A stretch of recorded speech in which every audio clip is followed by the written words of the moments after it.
Bismillahirrahmanirrahim.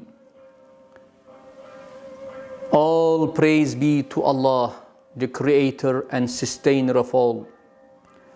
And peace and blessings be upon the Prophet Muhammad and all the prophets from Adam to him. Peace and blessings be upon them all.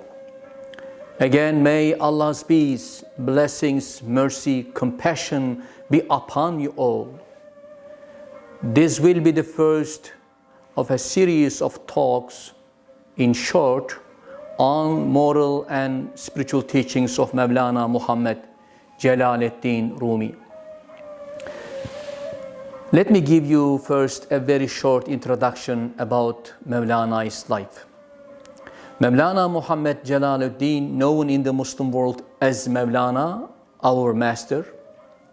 In the West, he made a reputation by the title Rumi, because of the place where he lived in Anatolia, which was known as the land of romance, Rumi. He was born in the city of Balkh in Afghanistan in the year 1207. Then traveled with his family to Anatolia. Lived most of his life in Konya, where he returned finally to his beloved Lord, Allah Almighty, on the 17th of December 1273. When you look at his genealogy from his father's side, Mawlana Rumi's line goes back all the way to the Prophet Muhammad, peace be upon him, through maternal line. Through paternal line, his lineage goes back to the first of Prophet's most distinguished companions, Abu Bakr Siddiq, radiyallahu anh. May Allah be pleased with him. Mawlana's mother was Mu'mina Khatun, who was the daughter of the governor of Balkh city. He had received his education first from his father, Muhammad Bahauddin Walad, who had already earned the title of the Sultan of the Scholars because of his vast erudition, profound knowledge of Islam. And upon the death of his father, Mawlana continues his religious education and training under the supervision of his father's successor, Sayyid Burhanuddin Muhakkik Tirmizi. Mawlana also traveled one time in his life to Aleppo for about 7 years, where he specialized in Islamic jurisprudence, Islamic discourse, Islamic sciences. Then, upon his return from Aleppo to Konya, Mawlana began teaching his disciples, in particular then giving moral lessons, spiritual exhortations to common people, as well as the elite and the royal family of the Seljuks. When he was about 38 years old, he met a great charismatic figure who came from almost nowhere, known as Shamsuddin Tabrizi from Tabriz, and Shamsuddin, of course, the son of faith. And these two God-loving luminaries of Islam spent time together in retreat, self-isolation, praying and contemplating together. Thanks to the influence of Shams, the day-by-day increasing love of Allah in the heart of Mawlana burst into flame. The meeting with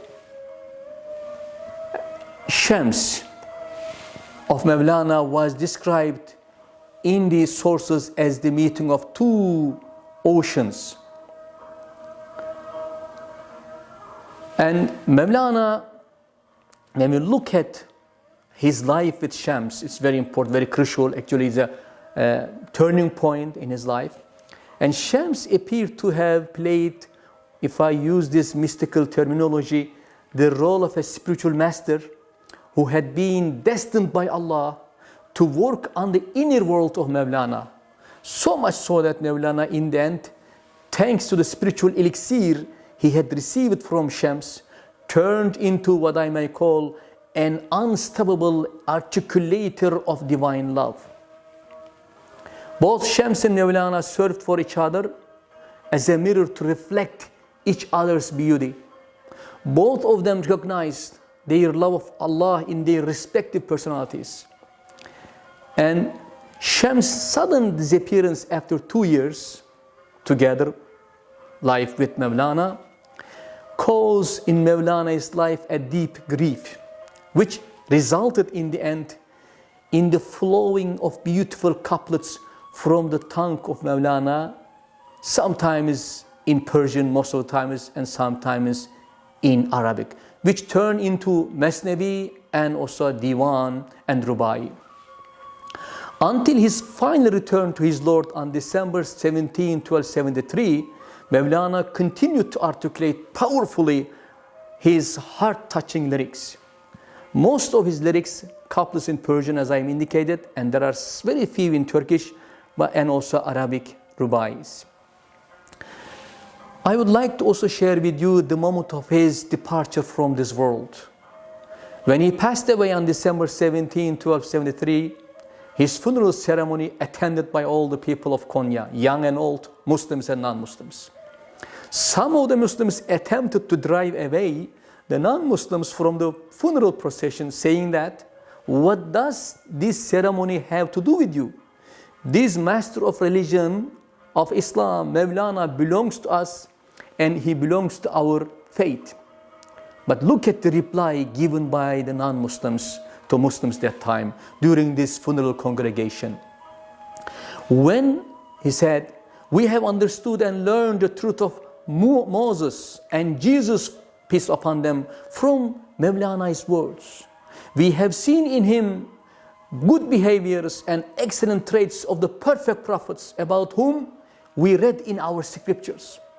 We are his lovers and disciples as much as you are his lovers and disciples. The personality of Mawlana is the sun of truths for us, which shines upon the people and bestows light upon them generously. The sun loves all houses, and all houses are brightened by its light. Mawlana for us like a bread. No one can dispense with bread. Have you ever seen a hungry man fleeing from bread?"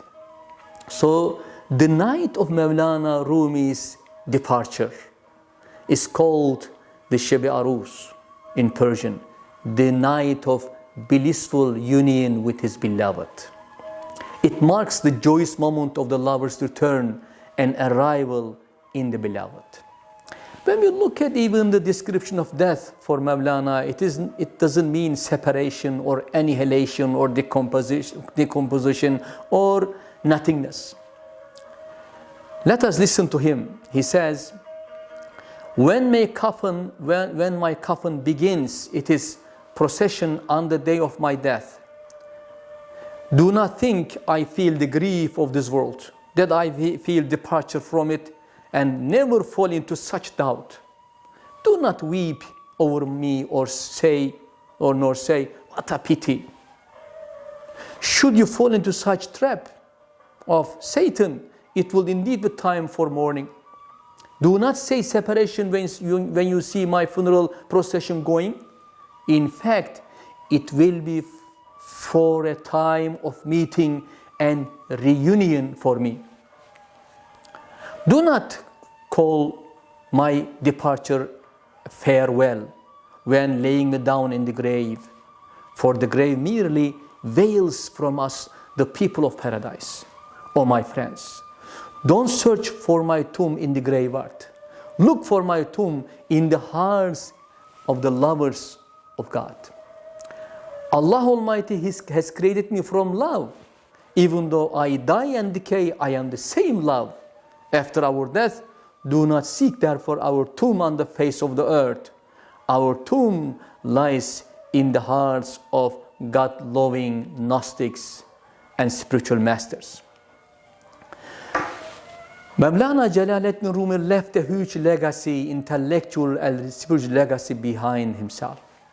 Thanks to his son Sultan Walid and also his most intimate disciple Hüsamettin Çelebi, that his tradition, his teaching and his treasure has carried on and continued up until today. When we look at, he left basically a couple of, and maybe we can say 5 important works. One, Masnavi, written in Persian, and about 27,000 couplets, and 6 volumes. And also in prose, Fihi Mafi, Discourses of Rumi, and also for Shams, Divani Shamsi Kibir or Divani Kibir. And again, Majalis Seba, 7 moral exhortations or sermons. Then also collection of letters which he sent to his students. I will continue my lectures with the forthcoming about 29 days of Ramadan. This will be the first, as I indicated earlier. Let me conclude, since this is the first day of Ramadan or beginning of Ramadan, again, let me share with you how Mawlana understands fasting.